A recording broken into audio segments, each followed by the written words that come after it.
Programming ప్రపంచం బయటనుంచి చూస్తే కొంచెం భయపెట్టేలా ఉంటుంది కదూ. అంతా కాంప్లెక్స్ స్క్రీన్లు, మనకర్థం కాని సింబల్స్. కాని అసలు నిజమేంటో తెలుసా? చాలామంది ఈ జర్నీని మధ్యలోనే ఆపేయడానికి కారణం కోడింగ్ కష్టంగా ఉందని కాదు, దాని గురించి కొన్ని తప్పుడు విషయాలు నమ్మడమే. చాలామందిని కోడింగ్ వైపు అడుగుగూడా వేయనివ్వకుండా ఆపే మొదటి ప్రశ్న ఇదే.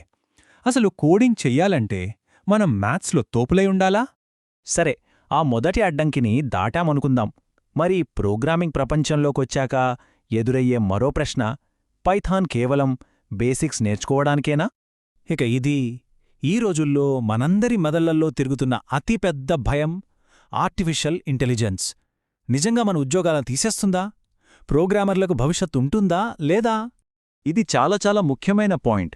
అసలు సమస్య కోడ్లో లేదు, మన ఆలోచనల్లో ఉంది. ఈ అపోహలే మనల్ని ఆపేస్తున్న అతి పెద్ద గోడలన్మాట. అందుకే ఈ విశ్లేషణలో మనం సరిగ్గా ఈ గోడల్ని పగలగొట్టబోతున్నాం.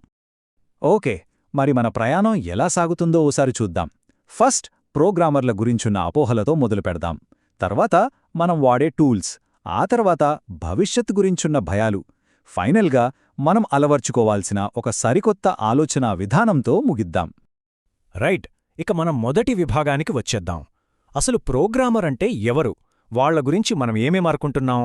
కోడింగ్ అనగానే చాలామందికి మైండ్లో ఫ్లాష్ అయ్యేది ఇదే, పెద్ద పెద్ద మ్యాథ్స్ ఈక్వేషన్స్. ఇదే బహుశా అన్నింటికన్నా పెద్ద అపోహయము. కాని అసలు విషయమేంటంటే, ప్రోగ్రామింగ్ అనేది గణితం కన్నా ఎక్కువ తర్కానికి సంబంధించింది. అంటే లాజిక్ అన్నమాట.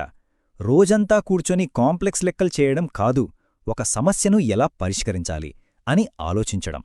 ఒక పెద్ద పనిని చిన్న చిన్న స్టెప్స్గా విడగొట్టి వాటిని ఆర్డర్లో ఎలా పూర్తి చేయాలో ఆలోచించగలిగితే చాలు, మీకు కోడింగ్కు కావలసిన అసలైన స్కిల్ ఇప్పటికే వచ్చేసినట్టే. ఆహా, ఈ నమ్మకం ఉంది చూశారు?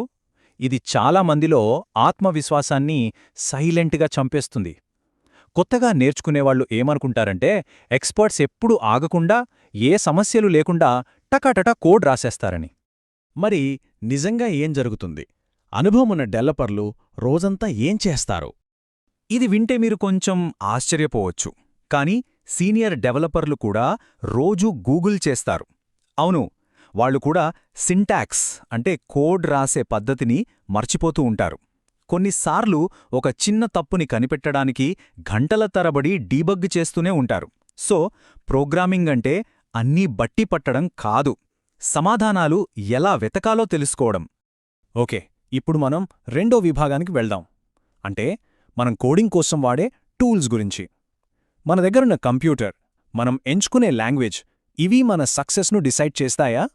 ఇది ముఖ్యంగా కొత్తగా మొదలుపెట్టాలనుకునే వాళ్లలో ఉండే ఒక కామన్ భయం. అయ్యో, నా దగ్గర పవర్ఫుల్ ల్యాప్టాప్ లేదే అని, నా సిస్టమ్ చాలా స్లో అని చాలామంది కంగారు పడతారు. కానీ నిజం చెప్పాలంటే చాలా బేసిక్ కంప్యూటర్తో కూడా మీరు ప్రోగ్రామింగ్ నేర్చుకోవచ్చు. అసలు ఈ రోజుల్లో అయితే బ్రౌజర్లోనే కోడ్ రన్ చేసేయొచ్చు. కాబట్టి మీ దగ్గర ఏదుంటే దాంతోనే మొదలుపెట్టండి. గుర్తుంచుకోండి, హార్డ్వేర్ కన్నా మీ స్కిల్లే చాలా ముఖ్యం. ఇప్పుడు పైథాన్ గురించి మాట్లాడుకుందాం. పైథాన్ చాలా తేలికగా ఉంటుందని, నేర్చుకోవడం ఈజీ అని అందరూ అంటారు. దాని సింటాక్స్ కూడా చాలా సింపుల్. కానీ సరిగ్గా ఈ సింపుల్ అనే మాట వల్లే దాని గురించొక పెద్ద అపోహ పుట్టుకొచ్చింది. పైథాన్ కేవలం బిగినర్స్కి మాత్రమే అనే మాట అస్సలు నిజం కాదు. అవును, నేర్చుకోవటం సులభమే. కానీ artificial intelligence, data science, cyber security లాంటి అడ్వాన్స్ టెక్నాలజీస్ వెనుక ఉన్నది ఇదే. పెద్ద పెద్ద టెక్ కంపెనీలు దీనిమీదే ఆధారపడి నడుస్తున్నాయి. సో సింపుల్గా ఉండమనేది దాని బలహీనత కాదు, అదే దాని అసలైన బలం. రైట్, ఇక మనం చివరి మనందరినీ ఆలోచింపజేస్తున్న అపోహ దగ్గరికొచ్చేశాం, ఆర్టిఫిషియల్ ఇంటెలిజెన్స్. ఇది మన ప్రోగ్రామింగ్ రంగాన్ని ఎలా మార్చేయబోతోంది? ఏఐ చాలా పవర్ఫుల్, అందులో డౌటే లేదు. అందుకే ఇక ప్రోగ్రామర్ల పని అయిపోయినట్టేనా అనే భయం చాలా మందిలో మొదలైంది. కానీ ఇక్కడ మనం ఆలోచించే విధానాన్ని మార్చుకోవాలి. ఏఐ అనేది ప్రోగ్రామర్లకు రీప్లేస్మెంట్ కాదు, అదొక పవర్ఫుల్ అసిస్టెంట్ లాంటిది. రోజు చేసే రొటీన్ కోడింగ్ను అది చూసుకుంటే, ప్రోగ్రామర్లు ఇంకా క్రియేటివ్గా క్లిష్టమైన సమస్యలను పరిష్కరించడం మీద ఫోకస్ పెట్టొచ్చు. సో ప్రోగ్రామింగ్ చనిపోట్లేదు, అది ఇవాల్వ్ అవుతోంది. ఏఐని ఎలా వాడుకోవాలో తెలిసిన వాళ్లకే ఫ్యూచర్ ఉంటుంది. సరే, ఇప్పటిదాకా మనం అపోహలన్నిటినీ పక్కన పెట్టేశాం. మరి ఇప్పుడు కోడ్ నేర్చుకునేవాళ్లు ఎలాంటి దృక్పథాన్ని అలవర్చుకోవాలి? ఈ ప్రయాణంలో కొన్ని విషయాలు గుర్తుంచుకోవడం చాలా ముఖ్యం. నేర్చుకునేటప్పుడు కన్ఫ్యూజ్ అవ్వడం చాలా నార్మల్. ఒకదానితో ఇబ్బంది పడుతున్నారంటే మీరు నేర్చుకుంటున్నారని అర్థం. అన్నీ తెలియకపోవడం కూడా ఓకే. ప్రతిరోజూ పర్ఫెక్ట్గా చెయ్యాలని టెన్షన్ పడటం కన్నా కన్సిస్టెంట్గా అంటే నిలకడగా ప్రాక్టీస్ చేయడమే చాలా ముఖ్యం. ఇప్పుడు అపోహలనే అడ్డంకులన్నీ తొలగిపోయాయి.